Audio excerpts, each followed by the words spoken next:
اگر میری زوجہ گھر کام کرتی ہے، یہ بھی ضمناً آپ کو بتا دوں، بہنیں تو بڑی خوش ہوں گی، چھلانگیں لگائیں گی، عورت پر گھر کا کام کرنا واجب نہیں ہوتا، قضان، آپ اس پہ سختی نہیں کر سکتے، بلکہ اگر بچی ایسے گھر سے آئی ہے جہاں وہ پکا ہوا کھانا کھاتی تھی، خانسامہ وغیرہ تھا، اور اسے پکانا نہیں آتا، تو آپ کو پتا ہے شرعی مسئلہ کہ شوہر پہ اس کو پکا ہوا کھانا دینا واجب ہے، پکا ہوا کھانا۔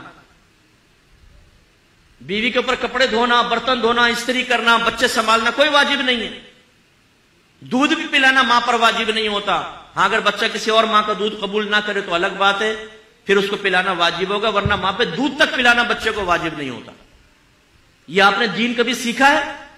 بیچاری ساری بہنیں ہماری چولہے کے سامنے کھڑی ہو کر 4-4 5-5 گھنٹے میں ڈشیں تیار کرتی ہیں، اور جب کھانا آپ کے سامنے لے کر آتے ہیں تو آپ لات مار کے کھانا پھینک دیتے ہیں، یہ بنا کے لائیے، نمک تیز ہے، بوٹی گلی نہیں، مرچیں تیز ہو گئی، کہاں ہے آج کل تیرا ذہن؟ انہیں بتاؤ کہاں ہے، پوری رپورٹ دو سارے دن کی، کہاں ہے ان کا ذہن؟ تمہیں استری شدہ کپڑے مل رہے ہیں، تمہارے بچے وہ سنبھال رہی ہے، تمہارے ہاتھ پاؤں تک وہ دبا رہی ہے، جب تم فریاد کرتے ہو اور فرمائش کرتے ہو چائے بن کر تمہارے سامنے آ جاتی ہے، وہ نوکر نہیں ہے ہماری، وہ اگر یہ کام کرتی ہے تو اس کا احسان ہے۔ ہم نے جب شریعت کو سیکھا تو ہم نے اپنے گھر میں یہ چیز واضح کر دی۔ میری ماشاءاللہ زوجہ بھی عالمہ ہے، اور پوری دنیا میں بہت سارے ممالک سے لوگ ان سے پڑھ رہے ہیں، سارے بچے میرے عالم مفتی بن رہے ہیں، بچی بھی میری وہ عالمہ بن رہی ہے، ہم نے تو گھر میں ایسا ماحول بنا دیا۔ لیکن اب آپ کہیں گے مفتی صاحب جب ہم بیوی کو کہہ دیں گے تو اس پہ واجب نہیں، وہ کہاں کام کرے گی؟ کرے گی۔ انہیں یاد دلائیں کہ بی بی فاطمہ رضی اللہ تعالیٰ عنہ پر بھی واجب نہیں تھا، لیکن گھر کا سارا کام خود ہی کرتی تھی وہ۔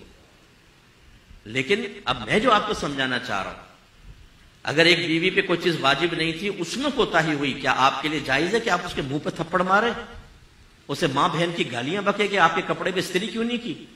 اگر وہ چائے بنانا بھول گئی تو کیا آپ کے لیے جائز تھا اس کو لات مارنا؟ اگر ہے تو لائیے شریعت کی دلیل پیش کریں، ورنہ میدان محشر میں گرفت کے لیے تیار رہیں۔ اللہ تعالیٰ نے ایک آزاد مخلوق کو آپ کے تابع کیا ہے، وہ غلام یہ کنیز نہیں تھی، آزاد مخلوق کو آپ کے تابع کیا ہے۔ اس کا کیا مطلب ہے؟ وہ آپ کی کوئی غلام یہ کنیز تو نہیں بن گئی کہ آپ جس طرح چاہیں اس کے ساتھ رویہ اختیار کریں۔ میدان محشر میں حساب کتاب ہوگا۔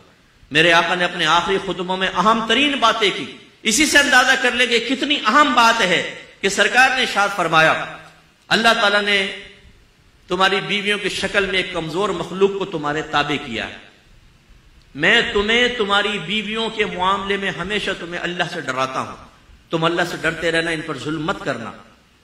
حضرت عمر فاروق رضی اللہ تعالیٰ نے ایک دفعہ سرکار کی بارگاہ میں حاضر ہوئے، یا رسول اللہ، جب تک ہم مکے میں تھے ہماری عورتیں ہمارے سامنے بولنے کی ہمت نہیں کرتی تھی، لیکن جب ہم مدینے میں آئے تو یہاں انصار صحابہ جو مدنی تھے ان کی ازواج ان کو جواب دیتی ہیں، یعنی کوئی ہے بات تو کوئی بدتمیزی نہیں، بہر ادب میں رہ کر۔ تو کل میری زوجہ نے بھی مجھے جواب دیا، سرکار مسکرا دیے، اور آپ نے شاید فرمایا کہ عمر، عورتیں ٹیڑھی پسلی سے پیدا کی گئی ہیں، اگر ان کو سیدھا کرنے کی کوشش کرو گے تو یہ ٹوٹ جائیں گی، ان کو ایسے استعمال کرو۔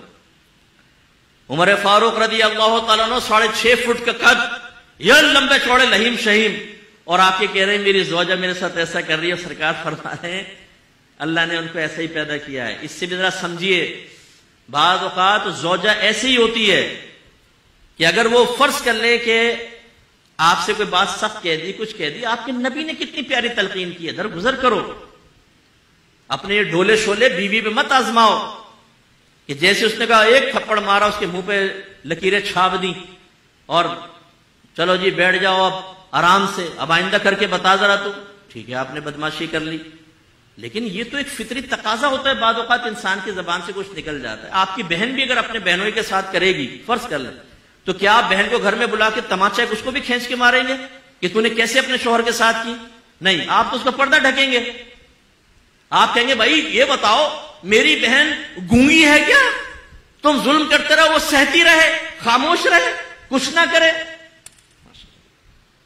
قربان جائیں آپ کے اوپر، بہن آئی تو کچھ نہ بولے، بیوی آئی تو منہ سیدھو اس کا۔ بالکل ہمارے گھروں میں یہ جو غلط چیزیں چل رہی ہیں، حد اعتدال سے آگے نکل جانا، اس کی طرف فکر کرنی چاہیے۔ لیکن میں نے کہیں غلط اس کو رخ نہ لے جائیں تو میں ایک آپ کو سنا دیتا ہوں ایک بات بھی۔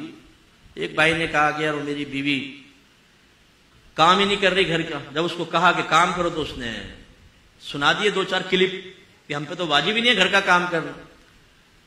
تو پھر اس کو یہ ترکیب بتائے گی کہ تم ایسا کرو کہ اپنی زوجہ سے کہو کہ ٹھیک ہے تم پہ واجب نہیں، بالکل نہ کرو، لیکن شریعت نے مجھے دوسری شادی کرنے کی اجازت دی ہے اور دوسری بیوی میں اسی شرط پہ لے کر آؤں گا کہ گھر کی کام کرے گی، تم بالکل نہ کرو. پتہ چلا کہ بیوی نے کہا نہیں میں کرنے کے لیے تیار ہوں، تم یہ قدم نہ اٹھاؤ. تو یہ بہنوں کو بھی چاہیے دیانتاً گھر کا کام کرے. لیکن میں جو آپ کو سمجھانا چاہ رہا ہوں، اب یہ دیکھیں، میری والدہ ابھی فوت ہوئی ہیں، والد بھی تھے، والدہ. ہم نے زوجوں کو صاف بتا دیا تھا کہ آپ پر ہمارے ماں باپ کی خدمت کرنا واجب نہیں ہے، لیکن ماں باپ سمجھ کے کریں گی تو آپ میرا دل جیتیں گی، ہماری دل جوئی ہوگی، خوشی ہوگی. نہیں کریں گی ہمیں کوئی شکوہ نہیں ہوگا آپ سے. یہ کلیئرلی ہمیں میسج دینا لازم ہے تاکہ ہمارے بچے بھی اس کو سیکھیں اور سمجھیں. تو آج اگر ہماری زوجہ گھر میں کوئی کام کرتی ہیں، زیادہ کام کرتی ہے، پورے ہم دسترخوان پہ بیٹھے ہوتے ہیں، بچوں سے کہتے ہیں اپنی والدہ کا شکریہ ادا کرو کہ انہوں نے 4 گھنٹے چولہے کے سامنے کھڑے ہو کر تمہارے لیے کھانا بنایا، تمہارے کپڑے دھوئے ہیں، ہر چیز پہ شکریہ ادا کرتے ہیں، اس کی عادت بناتے ہیں تاکہ قدر و قیمت رہے.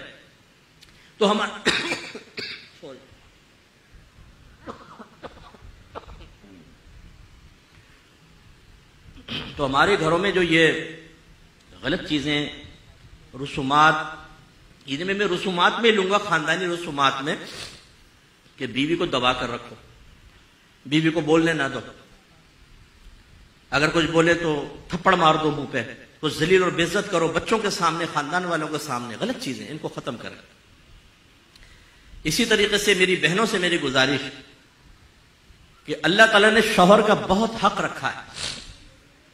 بعض بچیاں ایک ایسے گھر سے تعلق رکھتی ہیں جس میں وہ دیکھتی ہیں کہ ہر دفعہ امی ابو کو دبا لیتی ہیں، اور ابا جان جو ہیں وہ عزت بچاؤ مہم پر ساری زندگی چلتے رہے، عزت بچاؤ مہم، عزت بچاؤ مہم.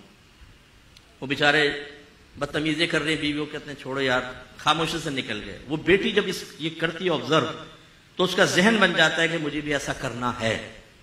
نتیجہ نکلتا ہے جب وہ دوسرے گھر میں جاتی ہے تو تربیتیں کامل نہ ہونے کی بنا پہ اس گھر کو جہنم بنا دیتی ہے بسا اوقات.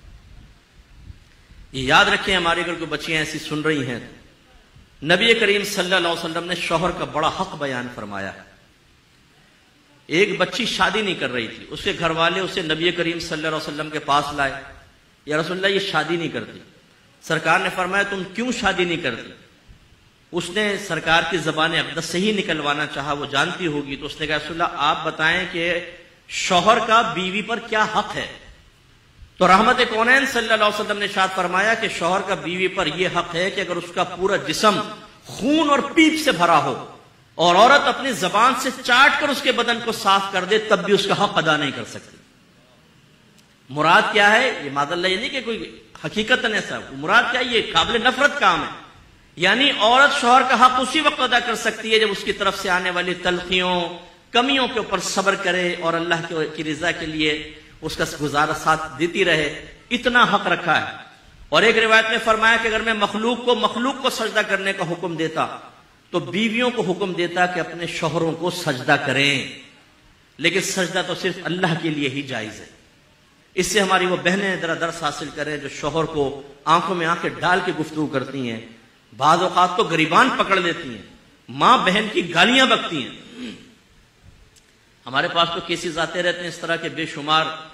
وہ ایک بہن نے روتے ہوئے کہا مفتی صاحب میرے شوہر نے مجھے مارا پیٹا گالیاں بکیں. تو میں چونکہ تجربہ کار ہوں ان چیزوں کا، تھوڑا سا تجربہ کار سے مراد لوگوں کے مسائل سننے کے اعتبار سے، یہ نہیں کہ گھر میں کوئی تجربے کر رہا ہوں. تو میں نے ان خاتون سے کہا کہ آپ پہلے تو رونا بند کریں، پھر مجھے سچ سچ بتائیے گا آپ نے کیا کیا تھا. کہنے کہ میں نے بھی گریبان پکڑ کے کھینچا تھا اور گالیاں کڈی سی. لو جی بھیا آپ نے کیا کیا؟ یہ تو یہ ہمارے یہاں چل رہا ہے. ایک مخصوص کمیونٹی ہے ہمارے ملک میں، اس سے تعلق رکھنے والی ایک بچی تھی. اس نے اپنا بتایا کہ میں نے شوہر کو زمین پہ پٹک دیا اور چھری اس کی گردن پہ رکھ دی اور میں نے کہا دے 3 طلاق. اس نے 3 طلاقیں دے دی. مفتی صاحب ہو گئی 3 طلاقیں. اب بھولے پن کی انتہا دیکھیں آپ، اور اس کی شیرنی کی بہادری دیکھیں آپ. اب یہ لڑکی کیسے سے بہادر بن گئی؟ اپنی ماں کو دیکھا ہوگا، اپنی خالہ کو دیکھا ہوگا کہ ہر ایک نے لمبے ناخن رکھ کے منہ کے شوہر کے منہوں کو چھیلا ہے اور کچلا ہے، تو وہ بھی اس میں پڑ گئی. تو اس کا مطلب یہ ہوا کہ ڈس بیلنسی جو ہے وہ جانبین سے ہے اور بڑوں کی طرف سے بھی ہے، اور ان سب کا نتیجہ اور معال وہی ہوگا جو میں نے ابتدا کی، علم دین سے دوری، شریعت سے دوری۔ ہمیں پتہ ہی نہیں کیا کرنا ہے، کیا نہیں کرنا، کیسے کرنا ہے، کیسے نہیں کرنا۔